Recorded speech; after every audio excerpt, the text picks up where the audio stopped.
우리가 신앙생활을 열심히 하고 있습니다. 참으로 귀한 일이고 감사하고 복된 것이죠.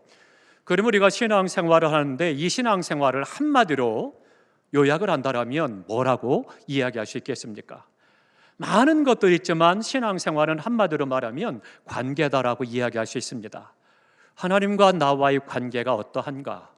또 사람과 나 사이의 관계가 어떠한가? 나 자신과의 관계가 어떠한가라고 하는 거죠. 이 관계가 잘 될 때 그의 신앙이 좋다라고 이야기하고, 그가 하나님의 영광을 드러내고 나를 구원하신 하나님의 뜻을 이루고 하나님이 허락하시는 복을 받아 누리고 세상 사람들에게 복이 되어지고 세상을 구원하는 역사를 이루어갈 수가 있습니다. 그렇기 때문에 관계라고 하는 것이 더없이 중요한데, 과연 나는 하나님과 어떤 관계를 갖고 있고 또 이웃과 어떤 관계를 갖고 있고 나 자신과 어떤 관계 속에 있느냐 살펴야 되겠습니다. 그러면 관계에 있어서 관계를 맺는데 가장 중요한 것이 뭐냐? 그것이 가까이 하는 것입니다. 가까워져야, 그래야 좋은 관계가 형성되는 거고 그 안에서 많은 것들을 누리고 받고 나눌 수가 있는 것이죠. 존 로빈슨이라고 하는 신학자는 신에게 솔직히라는 책에서 이렇게 말합니다. 하나님을 정직하게 이해하고 우리 모두 하나님께 솔직해보라, 그렇게 이야기합니다. 하나님과 좋은 관계를 갖기 위해서는, 하나님을 가까이 하기 위해서는 정직해야 된다, 그것을 이야기하죠. 그래서 하나님을 이해하고 그 앞에 내가 정직하게 서 있을 때 올바른 관계를 맺을 수가 있고 그 안에서 하나님을 가까이 함으로 많은 은혜를 누리게 됨을 말씀하고 있습니다. 세상 사람들 중에서 특별히 우리 하나님을 섬기는 성도들은 하나님 앞에 정직한 것, 이것이 바로 삶의 도리가 되는 거죠. 하나님께서도 내가 거룩하니 너희도 거룩하라 말씀하시고 그 거룩함에 정직이 또한 들어가 있는 것입니다. 그 정직할 때 바른 신앙이 되는 것이고 그 안에서 하나님으로부터 오는 놀라운 은혜와 은총을 받을 수가 있기 때문입니다. 오늘 본문의 시편 기자는 우리에게 노래합니다. 하나님을 가까이 함이 내게 복이다 말씀해주고 있습니다. 하나님을 가까이 하게 되는 것, 복이라고 말씀하는데, 그러면 우리가 하나님을 어떻게 해야 가까이 할 수 있느냐라고 하는 것입니다. 첫 번째로는요, 하나님을 깊이 아는, 그것이 바로 하나님을 가까이 하는 길이 됩니다. 깊이 알아야 힘이 생기는 거죠. 친구 사이를 가깝게 하려면 어떻게 돼요? 무엇보다도 친구를 아는 일이 중요합니다. 그 친구가 어떤 성격을 갖고 있고 또 마음이 어떤 마음을 갖고 있고 개성이 어떠한 건지, 취미는 뭘 좋아하는지, 장점은 무엇인지, 이런 것들을 알아야 좋은 친구가 될 수 있죠.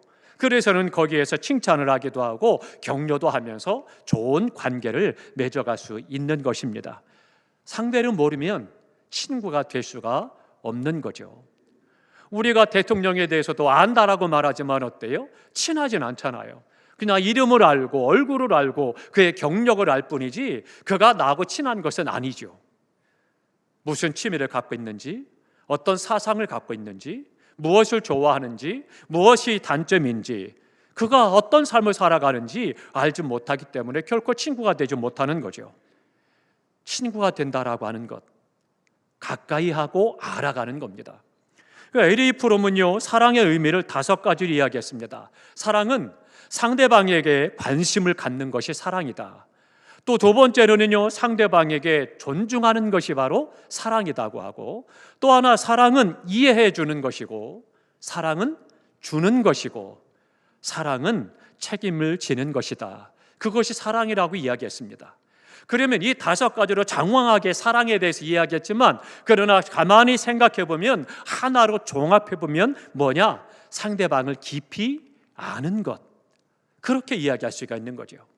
그러니까 사랑한다라면 상대방을 깊이 알아서 눈빛만 봐도 어떤 생각을 하고 있고 어떤 어려움이 있고 무엇을 좋아하고 알 수가 있는 거죠.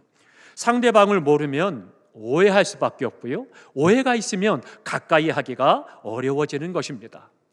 우리가 섬기는 하나님도 마찬가지입니다. 우리가 하나님을 잘 모르면 하나님을 깊이 이해하기 어렵고 신뢰하기 어렵고 믿을 수가 없는 것입니다. 그렇기 때문에 때로는 하나님을 원망도 하고 불신도 하는 일이 생기는 이유가 뭐냐? 하나님을 제대로 올바로 알지 못하기 때문입니다. 하나님을 알지 못하고 이해하지 못하니까, 그 섭리가 어떠한가를 알지 못하니까 내가 원하는 대로, 내가 바라는 대로, 내가 생각하는 대로 안 되면 힘들어하고 마치 믿음이 없는 자처럼 불신앙으로 행하고 원망하고 불평을 하죠. 하나님을 향해서 하나님을 알지 못함으로 원망하고 불평할 때는요, 결코 하나님의 뜻을 알지 못합니다. 뿐만 아니라 하나님의 뜻에 순종할 수도 없고 하나님의 섭리를 깨달아 알 수도 없는 겁니다. 오해, 이 오해가 왜 생기겠습니까? 이 오해라고 하는 것은 잘못 이해했다는 거예요. 그러니까 올바로 이해를 해야 되는데 잘못 이해하다 보니까 오해가 생기고, 오해가 생기니까 마음이 불편하고, 그러다 보니까 불평하고 원망을 하게 되고 관계가 깨어지고 소원해지는 것들을 경험하게 되는 거죠. 하나님을 모르면 오해하게 되는 거고, 그러다 보면 원망하는 그런 일들이 일어납니다. 혹여라도 내 마음속에 하나님을 향한 원망하는 마음이 들어온다면 하나님의 섭리를 좀 더 기다려 봐야 합니다. 하나님의 뜻이 무엇이 있을까? 그래서 하나님의 섭리를 기다릴 때 우리는 하나님을 향해서 원망하지 않을 수가 있고, 기다리면서 하나님의 뜻 안에서 은혜를 누릴 수가 있는 거죠. 하나님의 섭리, 과연 그것이 무엇일까요? 배 한 척이 항해를 합니다. 한참을 항해를 하다가 그러다 바다 한가운데서 표류를 하게 됩니다. 난초가 돼서, 그래서는 표류를 하다가 수많은 사람이 살려고 해 몸부림치지만 다 죽었습니다. 그리고 한 사람이 어찌해서 무인도 섬에 닿았습니다. 무인도 섬에 들어가니까 모든 사람이 다 죽었는데 혼자 살았으니 얼마나 감격스럽겠어요. 그래서 무인도 땅에다가 입을 맞추고 그리고 손을 들고 찬송하고 기도합니다. 하나님, 나를 살려주셨으니 감사합니다. 기도했습니다. 그리고 감사했어요. 근데 무인도니까 사람이 없으니까 어떻게 돼요? 멀리서 배가 지나가면 살려달라고 손을 흔들고 옷가지를 흔들고 난리 치지만 다 그냥 지나가는 거예요. 발견하지 못하는 거죠. 그렇게 하루하루 지나다 보니까 시간이 지나가면서 계절이 바뀌기 시작합니다. 봄이 지나고 여름이 지나고 가을이 지나고 겨울이 지나갑니다. 이때 겨울이 되니 어때요? 혼자 움막을 치고 그 움막에서 추위를 피해가면서 불을 피우고 그리고는 밥을 해 먹습니다. 그래서 음식을 해 먹는데 그 사이에 어찌하다 보니까 장작불에 불똥이 튀어서 움막을 홀라당 다 태워버리고 말았습니다. 너무너무 속이 상한 거예요. 너무너무 화가 났습니다. 하나님, 도대체 이게 뭐 하는 겁니까? 살려줄 때는 언제고, 그리고 이제 와서 움막 그 하나 있는 거를 달랑 태워버리십니까? 도대체 나보고 어떡하라고요? 원망하기 시작을 하고 불평하기 시작을 하고 울고 난리가 났습니다. 한참을 그렇게 난리치다 보니까, 그러다 보니까 자기도 모르게 지쳐서 잠이 들었습니다. 한참을 자는데 어디선가 백호동 소리가 들리는 거예요. 그 소리에 화들짝 놀라서 일어나 보니까 멀리서 배가 오고 있는 거예요. 그래서 얼른 해안으로 다갔습니다. 그리고는 그 배가 가까이 왔습니다. 물었습니다. 내가 여기 있는 걸 어떻게 하셨어요? 선장이 이야기합니다. 당신 여기 있는지 어떻게 알겠느냐고. 무인도인데 연기가 올라와서 무슨 일인가 누가 있나 하고 온 것이라고. 하나님의 섭리는 그런 것입니다. 똑같은 환경입니다. 그 섬이 변화된 것도 아닙니다. 바뀐 것도 아닙니다. 모두가 다 죽어가는데 그 섬에서 혼자 닿아서 생명을 건졌을 때 그 땅에다가 입을 맞추고 손을 들고 찬송하고 나를 살려주시니 감사합니다 기도하고 하나님 앞에 영광 돌렸어요. 그런데 자기 뜻대로 안 되고 불편하고 힘들고 어려운 상황이 되니까 똑같은 땅에 땅을 치면서 한숨을 짓고 원망을 하고 하나님 향해서 불평했습니다. 오늘 그것이 우리의 삶의 모습은 아닌지요? 하나님의 섭리는 그런 것입니다. 내가 볼 때에는 그나마 간신히 만들어 놓은 움막 하나까지 다 태워버리고 도대체 하나님 뭐 하십니까? 왜 지난번에 죽여버리지 지금 나를 살려서 이렇게 고통스럽게 합니까? 원망할지 모르지만 오히려 움막을 태움으로 말미암아 연기가 나서 배를 보내고 그를 살리시고 건져내신 거예요. 하나님의 섭리는 그런 것입니다. 사랑하는 성도 여러분, 하나님을 원망하거나 불평할 줄을 알았는데 내 집이 불타야 구원받았다는 것은 꿈에도 이 사람은 몰랐던 것입니다. 모르니까 불평한 거죠. 모르니까 땅을 치며 원망을 했던 것입니다. 그렇기 때문에 하나님을 아는 것 너무나도 중요한 것입니다. 사랑하는 성도 여러분, 하나님의 섭리는 내 생각, 나의 이성으로는 전혀 생각지도 못한 그런 방향에서 일어나는 경우도 많이 있습니다. 하나님을 깊이 아시기를 주님의 이름으로 축복합니다. 또 하나, 두 번째, 우리가 하나님을 가까이 한다는 것은요, 자주 왕래해야 하나님을 가까이 하는 것입니다. 우리가 하나님을 아는 것만 가지고는 부족합니다. 하나님과 가까워지기 위해서는 자주 찾아가야 되고 자주 만나서 교제를 해야 된다라고 하는 겁니다. 우리 옛말에도 그런 말이 있죠. 먼 친척보다 가까이 있는 이웃이 더 낫다라고 이야기하죠. 요즘에는 안 그렇지만 예전에는 어떻습니까? 집집마다 이웃끼리 다 알았잖아요. 동네 사람들끼리 누구네 집에 아들이 어떻고 딸이 어떻고 그 집에 숟가락이 몇 개고 다 알잖아요. 그러니까 가까운 이웃이, 그래서 어려운 일을 만나면 같이 와서 같이 위로해주고 기쁜 일 있으면 같이 축하하고 그렇게 기쁨으로 함께 마음을 나누면서 삶을 나눴던 그런 때가 있었습니다. 주님과 마찬가지로 자주 만나서 교제하고 어울려야, 그래야 우리가 하나님을 가까이 할 수 있는 것이고 그 안에 하나님의 은총을 받고 그리고 그것을 나눌 수가 있는 삶이 된다라고 하는 겁니다. 친한 친구는 다른 거 아닙니다. 자주 만나는 친구가 친한 친구예요. 아무리 좋은 친구라 할지라도 멀리 떨어져 있으면 처음에는 자주 연락하죠. 전화도 자주 하고 한 달에 한 번이라도 만나자고 하고 맹세도 하고 약속도 하죠. 근데 생활하다 보니까 삶의 형편이 안 되잖아요. 결국은 한 달이 미뤄지고 두 달이 미뤄지고, 그래서 어느 날 보니까 1년 동안 못 만나게 되고, 자주 전화하던 것도 바쁘다 보니까 나중에 못 하게 되고, 어느 순간 원하지 않았는데도, 그렇게 하려고 하지 않았는데도 멀어지는 거죠. 몸이 멀어지니까 마음도 멀어지는 거고, 그러니까 서로 관계가 소원해지는 거죠. 자주 만나야 친한 친구가 되는 거죠. 요즘에 베프라고 말하죠. 베스트 프렌드라고 그래서 나의 가장 친구예요, 친한 친구라고 말하는데, 가까이 만나고 자주 만나는 사람이 바로 친한 친구죠. 그러니까 가까이 한다는 건 너무나 중요한데, 그러려면 자주 만나야 돼요. 그럼 우리가 하나님을 가까이 한다는 것은 하나님과 늘 함께 한다는 거예요. 자주 주님을 만나고 주님께 내 마음을 아뢰고 주님의 마음을 듣고 주님과 함께 해야 된다라고 하는 거죠. 그 방법이 뭐냐? 예배 생활, 기도 생활입니다. 늘 주님 앞에 예배하고 기도함으로 하나님 앞에 나아가서 내 마음을 아뢰고 내 삶을 주님 앞에 보여드리고, 하나님 나를 도와주십시오, 하나님 영광 받으십시오, 내 모든 것들을 함께 나누는 거예요. 그 예배 생활, 기도 생활을 통해서 가까워지는 거죠. 서로가 가까워지려면 자주 만나서 깊은 대화를 나누어야 되는, 그래야 관계가 좋아집니다. 하나님과도 마찬가지입니다. 기도는 하나님과 더욱 가깝게 만드는 대화가 바로 기도입니다. 그렇기 때문에 우리가 수시로 주님 앞에 이름을 불러 기도하시기 바랍니다. 예배 때마다 성전 올라 하나님을 예배하시기 바랍니다.